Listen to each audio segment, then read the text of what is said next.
حضرت ابو ہریرہ رضی اللہ تعالیٰ عنہ کہتے ہیں کہ ہم ایک مرتبہ حضور کے ساتھ موجود تھے اور میرے ساتھ صہیب رومی بھی تھے، خباب ابن ارد بھی تھے، عمار ابن یاسر بھی تھے۔ یہ تمام وہ لوگ ہیں کہ جسے آپ کہہ سکتے ہیں کہ کسی معاشرے کے اندر وہ لوگ کے جو ہیو ناٹس ہوتے ہیں، جن کے پاس کھانے پینے کو بہت زیادہ نہیں ہے، جسے آپ نچلے طبقے کے لوگ کہتے ہیں، جس کے لیے یہاں ارذلون کا لفظ ان لوگوں نے استعمال کیا۔ تو اسی اسنا میں کہ جب کہ ہم حضور کے پاس بیٹھے ہوئے تھے کہ اچانک ابو جہل اور عتبہ اور ولید تینوں وہاں سے قریب سے گزرے، اور انہوں نے سب سے پہلے ہمیں دیکھ کر جو ہے وہ ناک منہ چڑھائی ہے اور ہمیں بہت برا بھلا کہا، اور اس کے بعد حضور کو مخاطب ہو کر کہا کہ محمد جب تک یہ لوگ تمہارے ارد گرد موجود ہیں ہم تمہاری بات سننے کو تیار نہیں، اس لیے کہ یہ تو ہمارے کمی کاری رذیل لوگ ہیں۔ ان کے نزدیک تو کسی شخص کی حیثیت جو ہے نا وہ تو اصل میں اس کی دنیاوی، جو بھی اس کے پاس مال و اسباب دنیاوی ہے اس کی بنیاد پر وہ اس کو سٹیٹس دیتے ہیں، جبکہ یہ وہ لوگ ہیں کہ جو 12 محرومین میں سے ہیں، جسے ہم معاشرے کا ایک نچلا طبقہ کہتے ہیں۔ ان کے دل میں ایمان کی جو بہار ہے اس کے بارے میں اس سے تو ان کو کوئی قطعاً کوئی سروکار نہیں، لیکن یہ کہ ہمارے معاشرے کے جو گرے پڑے طبقے کے لوگ ہیں، جب تک یہ تمہارے ارد گرد موجود ہیں ہم تمہاری کوئی بات ماننے کو، کسی بات کو سننے کو تیار نہیں۔ اب یہ گویا کہ نبی اکرم صلی اللہ علیہ وسلم کی بعثت سے تقریباً آپ یہ سمجھ لیے 5-7 ہزار برس پہلے حضرت نوح علیہ السلام، اور اس موقع پر بھی ان لوگوں نے کہ جو ان کے قوم کے جو ذرا اچھی دنیاوی حیثیت کے جو مالدار لوگ تھے، ان لوگوں نے یہی اعتراض کیا ہے وَاتَّبَعَكَ الْأَرْذَلُونَ کہ تمہاری اتباع کرنے والے یا تمہاری باتوں پر کان دھرنے والے یا تمہارے ارد گرد جمع ہو جانے والے یہ تو ہمارے معاشرے کے کمی کار لوگ ہیں، ارذل لوگ ہیں۔ وَاتَّبَعَكَ الْأَرْذَلُونَ قَالَ وَمَا عِلْمِي بِمَا كَانُوا يَعْمَلُونَ۔ اس پر حضرت نوح علیہ السلام نے کہا کہ میرا اس سے کوئی سروکار نہیں ہے کہ ان کا پیشہ کیا، ما كانوا يعملون، اگر ان میں کوئی بڑھئی ہے، کوئی لوہار ہے، کوئی فرض کیجئے مزدور ہے، کوئی لیبر کے طبقے سے تعلق رکھنے والا ہے، اس سے مجھے کوئی سروکار نہیں۔ میں تو یہ جانتا ہوں کہ انہوں نے میری اس بات کی تائید کی ہے، وہ مجھ پر ایمان لائے ہیں، اللہ کا کہنا ماننے کے لیے، اللہ کی فرما برداری کے لیے تیار ہوئے ہیں۔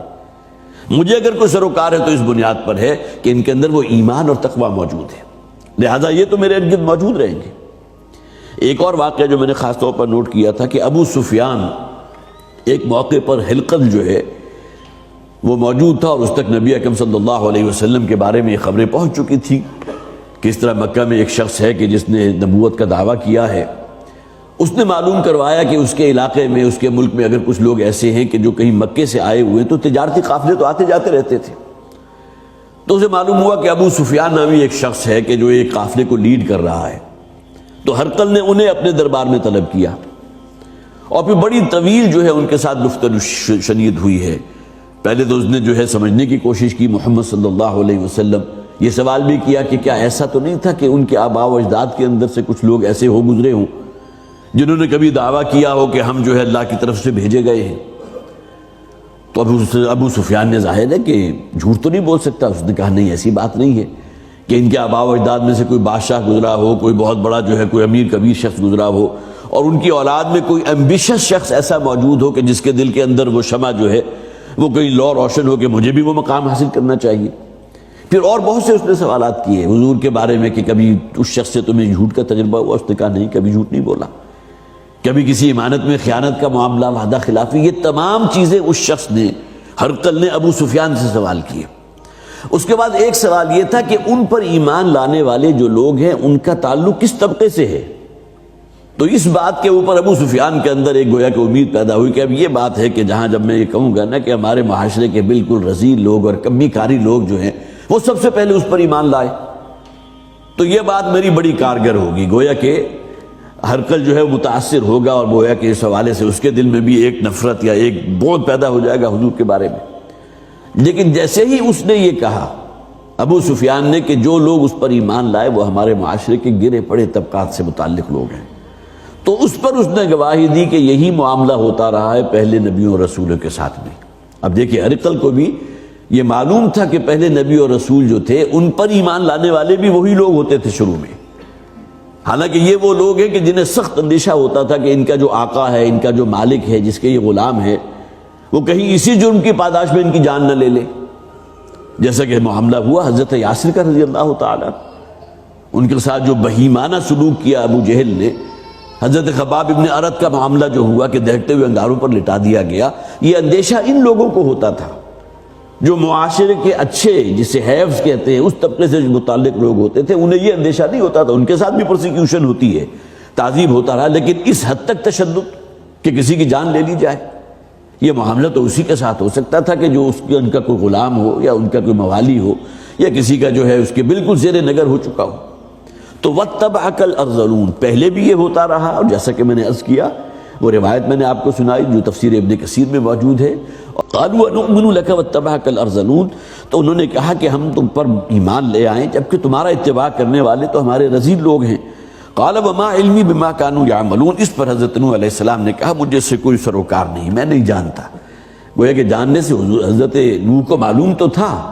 کہ فلاں شخص جو ہے وہ پیشے کے اعتبار سے لوہار ہے، فلاں بڑھئی ہے، فلاں موچی ہے، فلاں یہ ہے، فلاں وہ ہے، لیکن یہاں اصل ترجمہ آپ کیا کریں گے، مجھے اس سے کوئی سروکار نہیں کہ وہ کام کیا کرتے ہیں، ان کا پیشہ کیا ہے۔ ان حسابهم الا علی ربی لو تشعرون، ان کا حساب کتاب، ان کا معاملہ تو میرے رب کے ذمے ہے، جس طرح حضرت نوح نے اپنے بارے میں کہا تھا ان اجری الا علی رب العالمین، میرا اجر تو محفوظ ہے میرے رب کے پاس جو رب العالمین ہے۔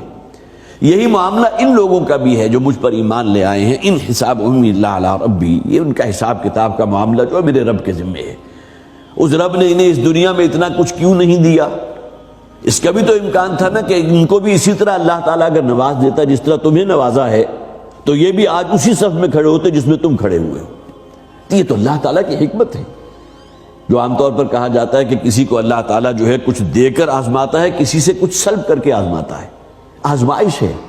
روپیہ پیسہ اگر کسی کے پاس ہے تو یہ دولت سب سے بڑی آزمائش۔ انما اموالکم واولادکم فتنہ، تمہارے مال اور تمہاری اولاد ہے اصل فتنہ اور اصل آزمائش، اصل امتحان تو یہ ہے۔ اور کسی سے کوئی شے سلب کر کے آزماتا ہے، یہ دونوں صورتیں امتحانات ہی کی ہیں۔ تو فرمایا ان حسابهم الا علی ربی، ان کا حساب جو ہے میرے رب کے ذمے ہے، لو تشعرون، کاش کہ تم اس کا شعور رکھو۔ وما انا بطارد المؤمنین، اور باقی جہاں تک یہ معاملہ ہے کہ تمہارے معاشرے کے اس طبقے کے لوگ جو مجھ پر ایمان لا چکے ہیں، میں تو ہرگز انہیں اپنے سے دور کرنے والا نہیں۔ وہی بات ان سرداروں نے بھی کہی ہوگی جو ابو جہل نے اور ولید نے اور عتبہ نے حضور سے مخاطب ہو کر کہا تھا کہ جب تک یہ لوگ تمہارے ارد گرد موجود ہیں میں تمہاری بات سننے کو بھی تیار نہیں۔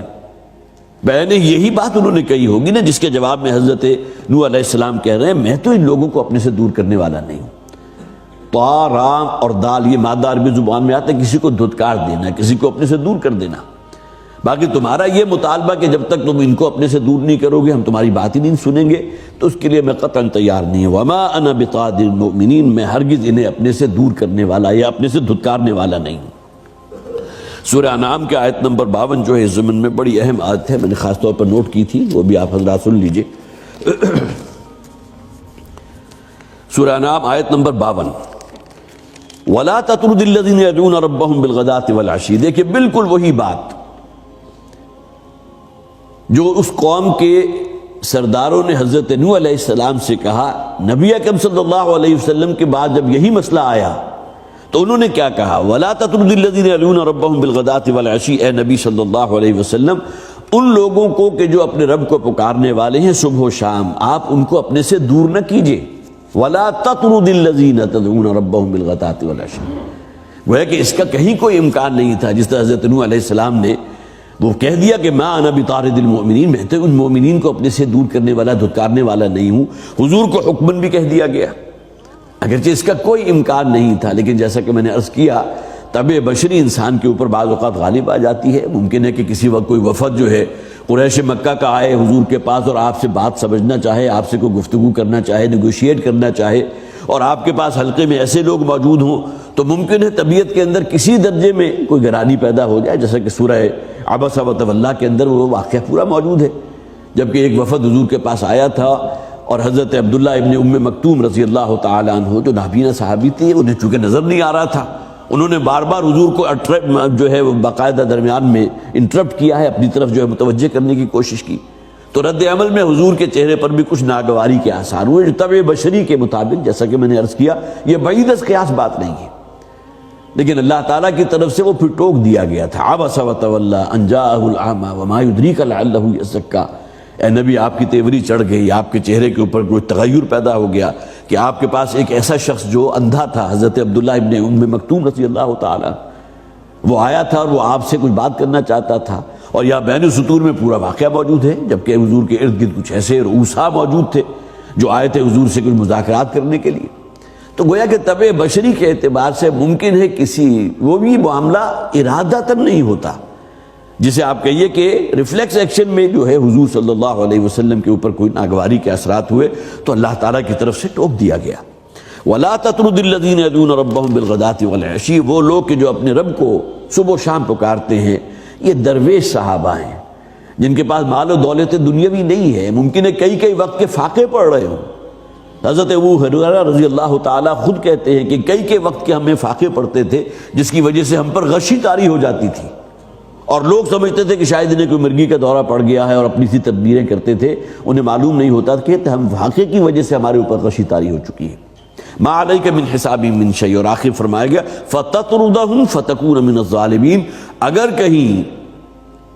ایسا معاملہ ہو گیا کہ آپ نے ان کو اپنے سے دور کر دیا، اپنے سے جدا کر دیا یا دھتکار دیا، تو آپ بھی ظالموں میں سے ہو جائیں گے۔ اب دیکھیں اس کی وعید کس قدر سخت ہے۔ ظاہر ہے کہ اس بات کا کوئی امکان نہیں تھا، یہ اصل میں ان لوگوں کو سنایا جا رہا ہے جن کی نگاہوں میں یہ لوگ بہت حقیر تھے،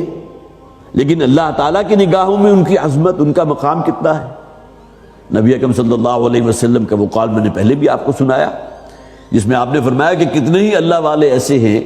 کہ جو کہیں عزت داروں کی، دنیا داروں کی مجلس میں بیٹھنا چاہیں تو وہاں سے دھتکار دیے جائیں، اپنے لیے کہیں رشتے کا پیغام کہیں بھیجے تو کوئی انہیں اپنی بچی دینے کو تیار نہ ہو، کہیں کسی سے سوال کریں تو کوئی انہیں منہ لگانے کو تیار نہ ہو، ان کے ظاہری حلیوں کو دیکھ کر پھٹے ہوئے کپڑے ہیں، درویش ہے، مفلس لگ رہا ہے، لہذا نہ کہیں عزت داروں میں اسے بیٹھنے کی جگہ ملے گی، نہ کہیں رشتے کے لیے، مناکحت کے لیے کہیں اگر سوال کر لیں تو کوئی لڑکی دینے کو تیار ہوگا، نہ کوئی منہ لگانے کو تیار ہو۔ لیکن حضور فرماتے ہیں کہ اللہ کی نگاہ میں ان کا مقام وہ ہے کہ اگر کسی بات پر اللہ کی قسم کھا بیٹھتے ہیں تو اللہ تعالیٰ ان کی قسم کی لاج رکھتا ہے۔ اب یہ وہ طبقہ ہے کہ جو رسولوں پر آغاز میں ایمان لانے والا ہے۔